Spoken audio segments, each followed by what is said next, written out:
Why do I crave having my doctor's approval and having them love me and then picking me as their number one favorite patient? Well, I came up with a couple reasons why I think I do that, and they might resonate with you guys. Hello, and welcome back to another week of Calling in Sick. I'm your host, Alex Wildeson, and do I have a saga of sagas for you? Let's start with the lore. That was the clinical study back in May. If you guys have been listening for a while, you already know this, so sorry, but you're going to have to listen to it again. In May, I traveled to UPenn for a clinical study. At the clinical study, I had a wrench thrown into my medical history where the specialist there said, I don't think you have mixed connective tissue disease or lupus. I think you have some form of IBD. Did that fuck with my chronic illness identity? No, I did not let it because I said, I don't agree with you until I proven otherwise. Did I say that to them in actuality? No, I didn't say that. I said, yes, of course, because I'm a good patient and I like to be agreeable and a pleasure to have in class. Sneak peek, that's what this episode is all about. Being the perfect patient. And why that can come at a cost. Obviously, in my head, I was like, I don't agree with you until proven otherwise. So anyway, we decide I have to do some testing.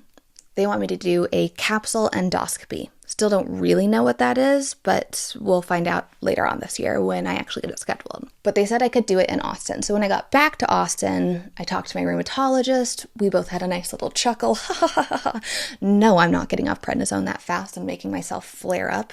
Are you kidding me? That sounds terrible. So instead, I started slowly tapering off of prednisone over the summer. I've been on it for a year. You gotta be safe. What do we know? You go low and slow on the tapers. I was finally down to 7.5 milligrams of prednisone, and then I flared during my last month's cycle of IVIG. When I saw my rheumatologist, I was in the ER, they decided we need to increase your steroids up to 30 milligrams. I asked, should we wait? Should we do the testing right now that UPenn wanted us to do since, I'm flaring? And they said, yes, but we don't know how long that might take to get it scheduled. So let's just get you up on prednisone so you're not miserable and can avoid a hospitalization. So I went up to 30 milligrams. Boy, am I kicking myself right now on that because guess what? Saw my gastroenterologist yesterday and they said they could get me in this Friday for a colonoscopy and endoscopy. That's like the fastest scheduling I've ever heard of in my life. Usually these things take months. So I said, what about next week? So I have like a bit more time to come off prednisone. And they said, sure. So I'll be having a colonoscopy and endoscopy next Thursday. And I will be tapering from 30 milligrams of prednisone to 0 milligrams of prednisone between now and then. But I'm not starting until Thursday for that taper because it's Cooper's 30th birthday tomorrow. And I am not going to gift him the most bitchy version of myself on his birthday. I refuse to do that.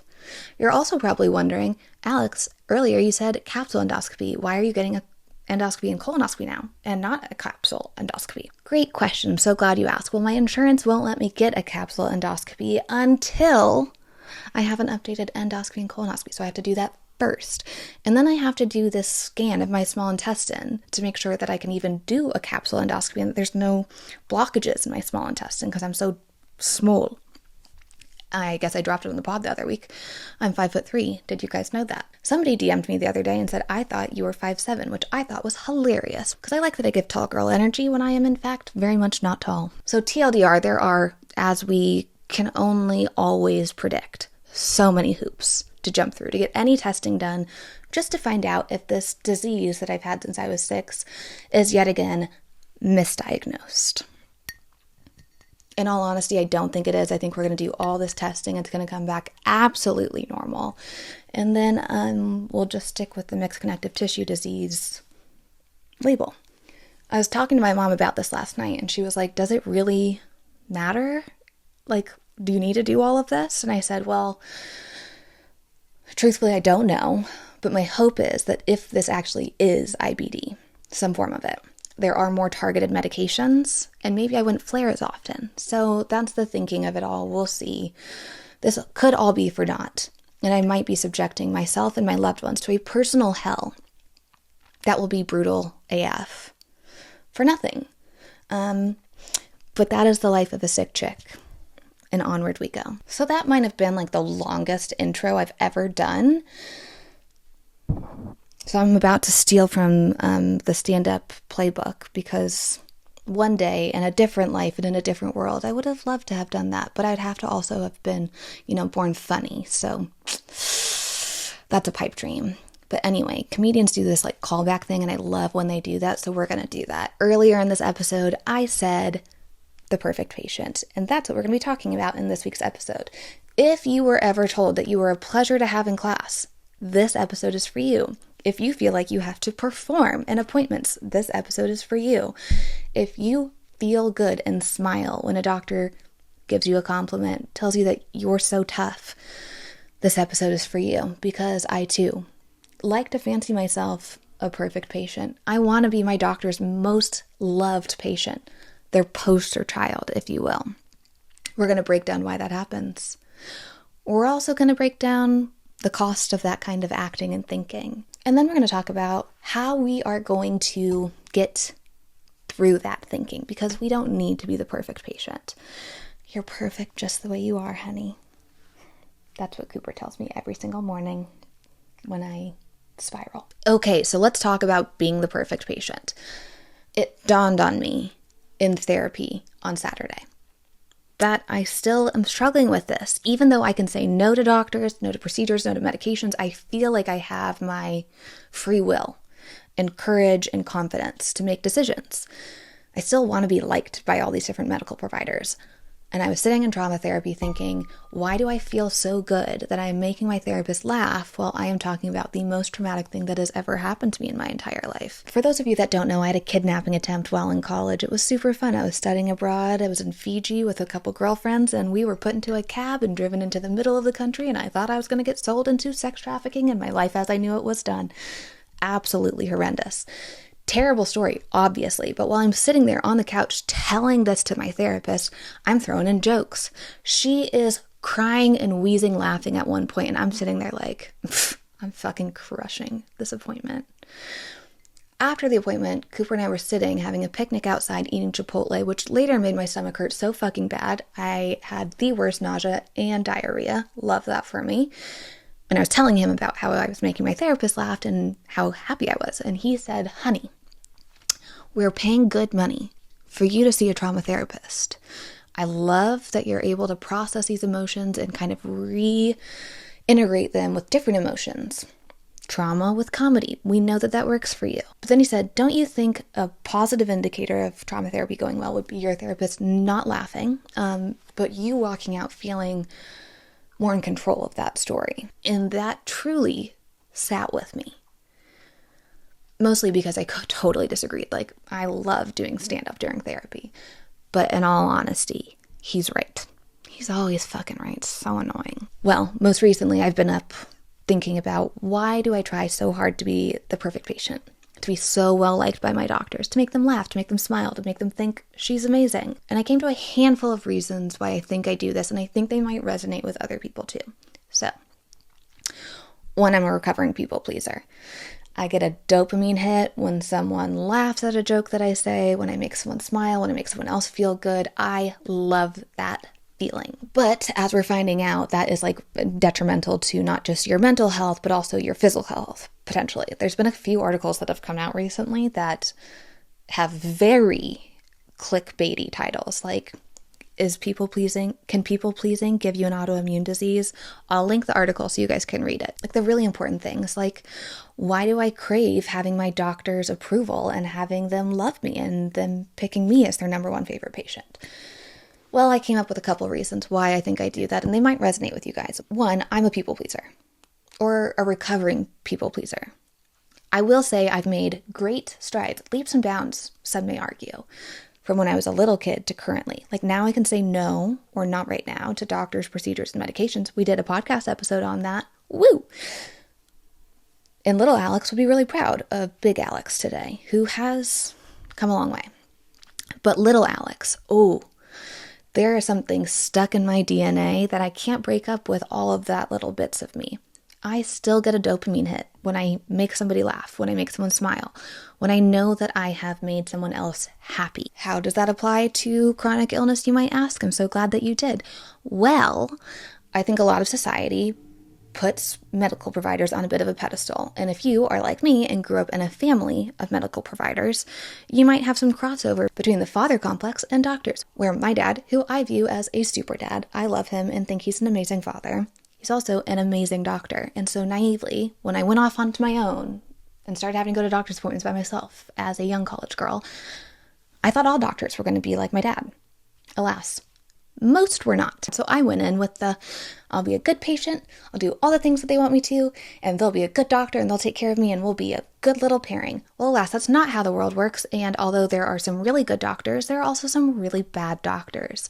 So over the last 25 years, but more specifically the last 6 years, as I have grown in my medical identity and chronic illness identity, I have learned the lesson the hard way. That being a good little patient because you want a doctor to like you is not a good thing to chase. But as you guys know, I have grown leaps and bounds. I can now confidently say no or not right now to doctors, procedures, and medications. We did a whole podcast episode on that. But I will admit that this is not a linear thing. We're always growing and evolving, and sometimes old dogs go back to their old tricks. And yes, I do still seek my medical providers' approval, their love, their laughter. Boy, I love when they laugh at my jokes. It's kind of sick.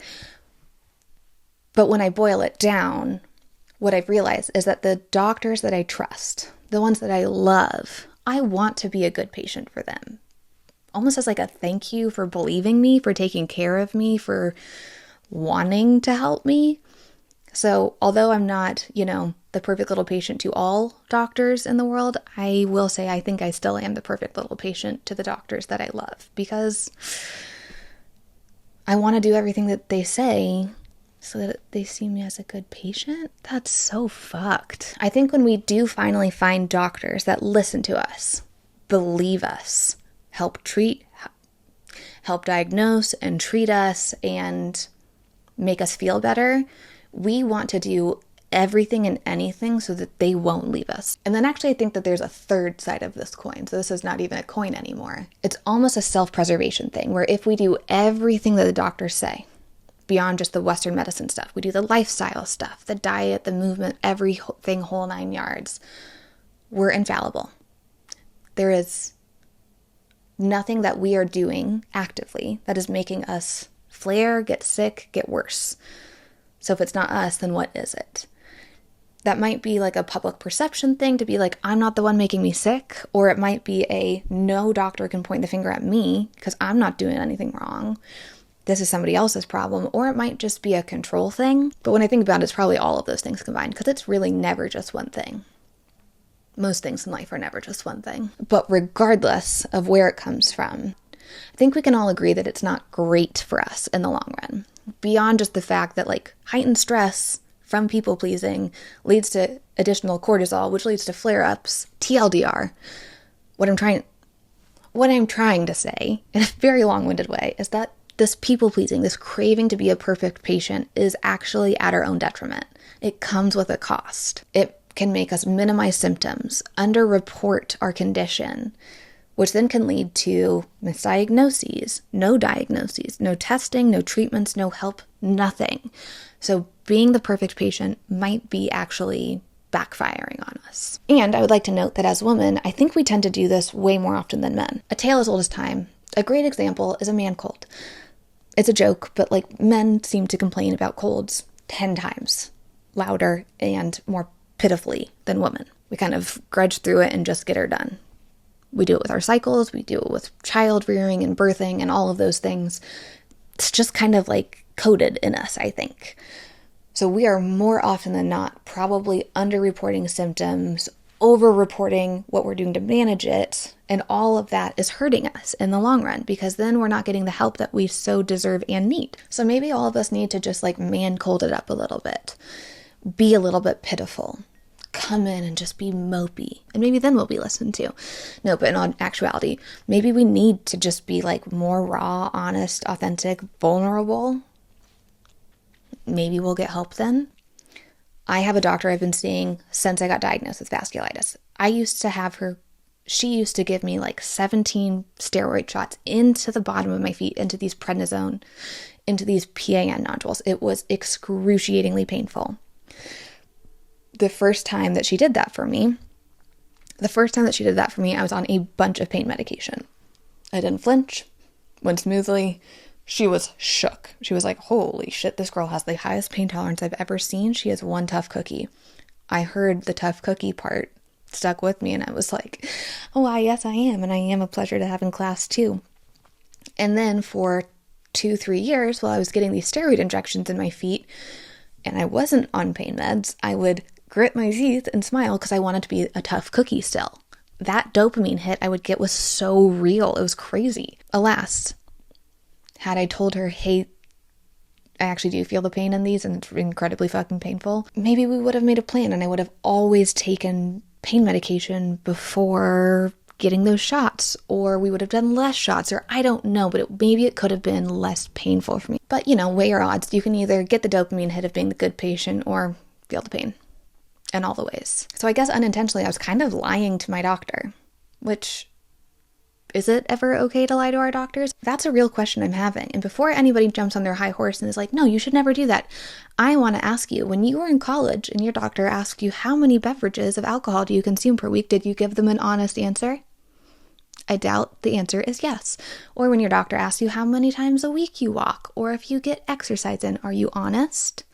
Are you honest about how much greens you eat per day? I don't think very many of us are 100% honest with our doctors. So I guess the answer is yes, it is okay sometimes to lie to your doctor. Well, actually, I don't think the answer is yes. No, I don't think it's actually ever okay to lie to your doctor. I do think it's okay to oversell in an ER triage setting your symptoms so you can actually be fucking seen and not wait 9 hours because you have chronic pain. I'm really talking about a very specific example right now. Other than that, I would say no. I think you have to be incredibly vulnerable and raw and authentic. Share the good moments and share the really bad moments, because that's how we get help. Speaking of, I have 3 tips on how we're going to get through being a perfect patient, because we don't need that kind of added detriment to our health roster. And so that's actually my first tip. We can't lie to our doctors. You get out what you put in. If you tell them all of your symptoms, they have a better picture of what they can do to help you. If you undersell or you oversell, you'll be undermedicated or overmedicated, and you're not going to be feeling better in either direction. You've got to find your perfect medium. Second tip is accountability. I obviously struggle. I still want to be that perfect patient. I want to be the one that my doctors tell their other doctor friends about. And because of that, I sometimes underreport my symptoms. Cooper comes with me. He calls me out. He says, that's not actually what's really going on at home. She's been scream crying for the last 3 nights because of her pain. Essentially what he does is he helps me align what's going on at home with what I'm saying in the doctor's office, because I'm fine gets nobody anywhere. My third tip is radical acceptance. We are not in control. I say it all the time, but being the perfect patient is some facade and some dream that can never actually come true, because we live in a world, in an environment where we can't possibly be 100% non-toxic. We can't possibly drink and eat perfectly every single day of our life. We can't sleep perfectly every single night of our life. Some things are just out of our control, and to worry about not being in control of those things burns and wastes energy, spoons, anxiety, causes more stress, and what does stress do? Makes us not feel very good. Radical acceptance, my friends. It allows us to just say, okay, it is what it is, and shit happens, and that's okay. And you don't have to do it all. You don't have to be a perfect patient to prove that you're doing everything to make yourself feel better. The people that are going to hold up a mirror and say, you're not doing every little thing perfectly, that's why you don't feel good, fuck them. They probably have not felt what chronic illness feels like. And if they ever, God bless, do, they will be eating crow. So if you are finding that your people pleasing is coming from this deep desire to prove to others that you are doing all of these things to try your best to get healthy, here's the encouragement you might need to hear. You are not responsible for proving to other people that you are trying hard enough to get better. The only person that you're responsible to proving that to is yourself. And yourself knows that you cannot be doing 100% in every single arena of your life as a healthy person, and definitely not as a sick person. So pick and choose what you can do, what is repeatable and routine building, so you can sustain yourself in those healthy habits, and let go of the rest. Radical acceptance, let go of the rest. So here's to us all becoming the most honest patient instead of the most perfect patient, because although it's a pleasure to have us in class, it can still be a pleasure to have us in class and will be the most real and authentic and honest one in class too. Add another superlative to our list. In true chaos form, I forgot to do Alex's pick and my one brain cell, so let's hit that. So as I told you guys, it's Cooper's 30th birthday tomorrow, and I have been pulling together all of the things to do some cute things on his birthday, which has been percolating a lot of nostalgia. Hint, hint, that's what my Alex's picks are about this week. I've got 2 nostalgic fashion things for us. The first one is called Los Angeles apparel. If you went to college, if you are a 90s baby, you probably are familiar with the brand American Apparel. They had the softest clothes in the world. I loved it. Well, they unfortunately closed down, I think, my senior year of college. And I distinctly remember I had this pair of blue sweatpants from them that I loved. They were so soft, like the perfect worn-in amount. And I lost them my senior year. I lived in a sorority house, clothes went missing left and right. Los Angeles Apparel is like American Apparel 2.0. Their stuff, so soft. Fits almost the same. It's crazy. They sent me a couple bodysuits. That's basically all I've been wearing. It's been my uniform for the last week and a half. It is making me feel like I'm 21 again, which is special because I haven't felt that way since I was 21. But if you want to have some good clothes to putz around in, Los Angeles Apparel. Phenomenal. Really reasonable prices. This will be your staple for going to an infusion center, doing yard work, just looking cute while you're lounging around at home, wearing athleisure for everything except for athletics. Pick number 2, also reminiscent of my college days. I had these awesome espadrille slides, and they said hello, hey, in these little text bubbles, and they were stitched, like needle pointed, and they were so cool. I got comments all the time on them. I wore them to Coachella my senior year of college because I was a cool girl and went to Coachella. Got to see Hans Zimmer front row live. It was magical. Actually, like one of the coolest concerts I think I've ever been to in my life. Well, those shoes did not make it back from Coachella with me. They were destroyed by the mud at Coachella. And because I have one brain cell, out of sight, out of mind, forgot about them. Well, Saludos, who made those shoes, sent me an email the other week and said, hey, we'd like to send you some shoes. And I said, oh my God. Looked through their catalog, found some similar ones, found a Howdy and a Yeehaw. Set asides. You bet your ass I've been wearing those everywhere. They're making me feel, again, 21 again, like I'm about to go to Coachella, be a cool girl. And my one brain cell pick of the week is actually also in that reminiscing phase when I was in high school. Even younger, even cooler. I was just like kind of a nerd in high school. I wasn't a party girl in high school. I was the DD because I was too scared and anxious to break the lure and drink. Till my senior year. I had a couple bevies my senior year just so I could learn how to drink before I went to college. Outing myself there so hard. In high school, I loved going to haunted houses. That was a big thing in the Midwest. Fall came around, haunted houses, boys would take you on. We did group dates. You could snuggle up to a cute boy and be scared. Little did everyone else know I was actually fucking petrified, crying the whole time. I literally buried my face in people's sweatshirts so I could not see anything around me, and I'd plug my ears. I spent money to do that. Real hard-earned babysitting money. I also don't think I got a second date with any of the guys that I went to a haunted house with because I think I cried. And by guys, I mean one guy took me on a date to a haunted house and I cried. We did not have a second date. And although I very obviously hated haunted houses, I love spooky season so much. I love watching scary movies exclusively during the daytime. My brother and I watch a scary movie every single year on my birthday together. He lives in London, so we do it virtually. In high school, we watched so many scary movies together. We had a sick basement with all of these big windows, perfect for watching terrifying movies. We'd always feel like there was somebody watching us. It was scary. And we'd have our friends over to watch scary movies. But my pick is not that spooky. It is Haunted Hotel, which is an animated adult cartoon on Netflix. It is absolutely hilarious. Cooper and I finished it on Sunday, I think, but we are now already rewatching it because it was just that funny, and also we fell asleep a couple times. And also, everything we watch at night, we usually fall asleep, accidentally leave the TV on, burn a couple episodes or two, so we're rewatching to figure out which episodes we haven't actually watched yet. so we can watch the whole season in full. If you like spooky season, but you don't really like spooky things, you know, just like the vibes and the aesthetic of spooky, but not the terror, Haunted Hotel on Netflix, perfect for this season. Okay, and now I'm gonna go drink some water because I am sweating profusely from all of these steroids and from the 2 coffees that I drank. Happy day! See you guys next week. Love you!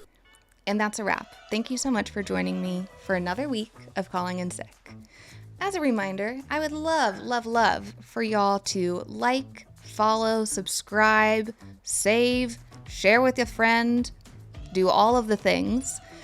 It truly helps grow this community, and it helps these episodes reach the people that need them the most, whether that's for an educational piece, to have a little laugh, or to not feel so alone. As a reminder, Calling in Sick sits on YouTube, Apple, and Spotify, and anywhere else where you can find your listens. From the bottom of my heart, I absolutely love you guys. Thank you so much for calling in sick with me every Monday. It's been an honor and a pleasure so far, and I can't wait to continue building this community with y'all. Love you.